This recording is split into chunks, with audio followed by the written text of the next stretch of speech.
Hola, buenas noches y bienvenidos a Meditando en el Monte. Hoy es ya lunes 6 de octubre, iniciamos una nueva semana, seguimos caminando de la mano de Dios, creyendo, confiando en su bendición y en sus promesas en nuestras vidas. Y como lo hacemos cada lunes que iniciamos una nueva semana, ponemos esta semana en las manos de Dios, pidiendo su cuidado, su bendición y su protección, como Dios siempre lo hace, su presencia en medio de nosotros.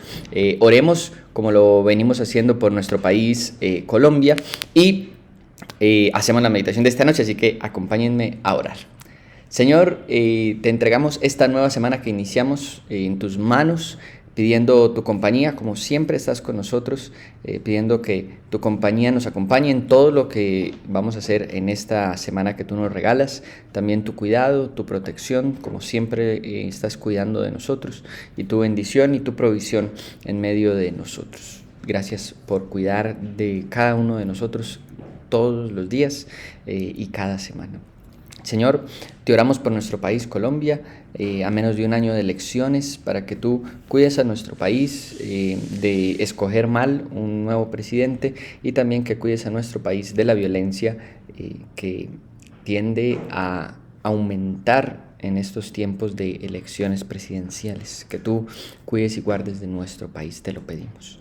Y oramos por la meditación de tu palabra, que tu palabra nos siga enseñando, que tu palabra nos siga guiando, pero también danos corazones, Señor, que se dejen enseñar por tu palabra. Te lo pedimos en el nombre de Jesús. Amén. Bueno, en la meditación de esta noche vamos hoy a terminar Hebreos en el capítulo 3, hoy terminamos el capítulo 3, entonces hacemos los últimos versículos, Hebreos capítulo 3, los versículos del 16 al 19. Dice, porque quienes, habiendo oído, lo provocaron, ¿acaso no fueron todos los que salieron de Egipto guiados por Moisés? ¿Con quienes se disgustó por 40 años? ¿No fue con aquellos que pecaron, cuyos cuerpos cayeron en el desierto? ¿Y a quienes juró que no entrarían en su reposo, sino a los que fueron desobedientes? Vemos, pues, que no pudieron entrar a causa de su incredulidad. En el capítulo 3, el autor de Hebreos empieza a hacer una comparación entre Moisés y Jesús. Y llega a hacer esta comparación entre nosotros y esa misma generación en la época de Moisés. Esa generación que Moisés, de la mano de Dios, sacaron de Egipto. Dios, obviamente, a través de sus milagros, a través de las plagas, de abrir el mar en dos, pero guiados por la persona, la figura de Moisés. Ellos salen, y esa generación, pues primero va al desierto a conocer a Dios, a recibir las leyes, pero también su propósito era llevarlos hacia la tierra que había prometido, y Dios los llama aquí, lo ha llamado en varias partes del capítulo 3, lo ha llamado el reposo de Dios. Dios juró que entrarían en esa tierra para reposar, y reposar no solamente en el sentido de descansar, sino reposar en el sentido de el descanso de estar en la presencia de Dios. Ese era un lugar que Dios había prometido a sus antepasados, que Dios iba a darlo para ellos, pero también un lugar en donde Dios iba a habitar en medio de ellos, así como el tabernáculo era la preparación para esa presencia de Dios en medio del pueblo. La tierra de la entrada a Canaán iba a ser igual. Pero lo que menciona aquí es precisamente que esa generación de la época de Moisés no pudo entrar en el reposo, y lo dice por su incredulidad, porque cuando estaban cerca de la tierra y enviaron espías para reconocer la tierra, llegaron diciendo que era muy difícil, los famosos 12 espías, uno de cada tribu, entre los cuales estaban personajes también muy famosos, Josué y Caleb. Josué y Caleb dijeron que Dios les había prometido esa tierra y que Dios lo iba a hacer, pero también los otros 10 dijeron era muy difícil de hacerlo. Y todo el pueblo, toda esa generación, prefirió escuchar a estos 10 y no creer en las promesas de Dios, sino creer en la promesa de Dios de entrar allí. Y cuando el autor de Hebreos hace esta comparación de Jesús con Moisés, también está pensando en nosotros como la generación que sigue a Jesús, la generación que ha sido liberada por Jesús del poder del pecado, a través de su muerte en la cruz, a través de su resurrección. Somos esa generación que Jesús ha liberado y nos compara, obviamente, a esa generación que Moisés sacó de Egipto. Y es también al mismo tiempo una advertencia acerca de la incredulidad. Dios ha prometido enviarnos al reposo que Él nos dio, y Dios nos va a dar ese reposo, pero la importancia del reposo de Dios y las promesas de Dios, como lo es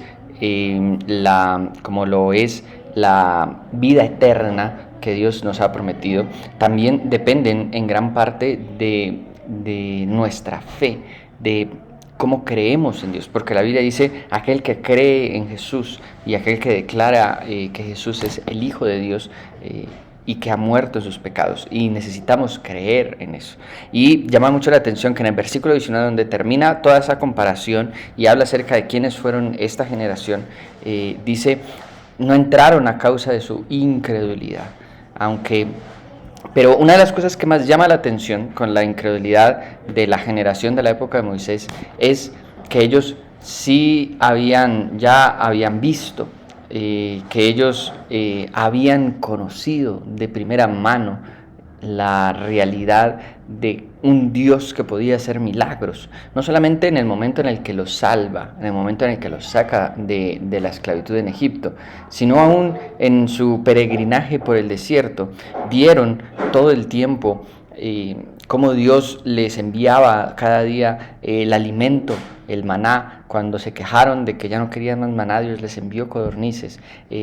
Vieron cómo Dios hacía brotar agua de la roca para que ellos se saciaran en medio del desierto. Y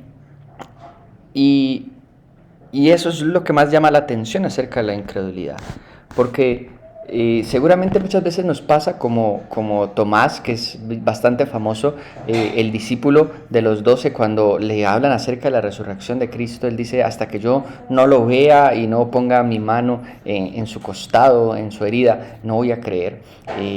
Muchas veces nos pasa igual, necesitamos esas pruebas, pero lo que más llama la atención de la incredulidad de esta generación es que ellos tuvieron las pruebas.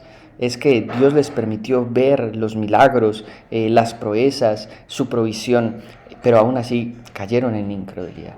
Y la Biblia nos llama a cuidar y a guardarnos nuestra vida, nuestro corazón, de también caer en esa incredulidad. Cuando ya hemos visto los milagros de Dios, cuando hemos visto la provisión de Dios, cuando sabemos que Dios puede hacerlo, Dios nos llama a cuidar nuestro corazón y nuestra vida de la incredulidad, porque podemos tener ese mismo problema de esa generación de Moisés, y eso evitaría que entremos, así como esta generación de Moisés no entró en el reposo, que nosotros entremos en la vida eterna juntamente con Dios.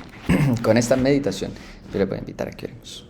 Padre, te damos muchas gracias por tu palabra y por enseñarnos también a través de las historias de la Biblia, a través de esta generación de Moisés, enseñarnos a poner nuestra fe en ti y a que la incredulidad no se adueñe de nuestro corazón, de nuestras vidas, y que no nos permita ver tus promesas cumplidas en nosotros. Ayúdanos a tener fe en ti y que las circunstancias a nuestro alrededor nos lleven a dudar de la capacidad que tú tienes para salvarnos y para cuidar de nosotros. Te lo pedimos en el nombre de Jesús. Amén. Iglesia, que el Señor los bendiga y que tengan un muy buen inicio de semana. Hasta luego.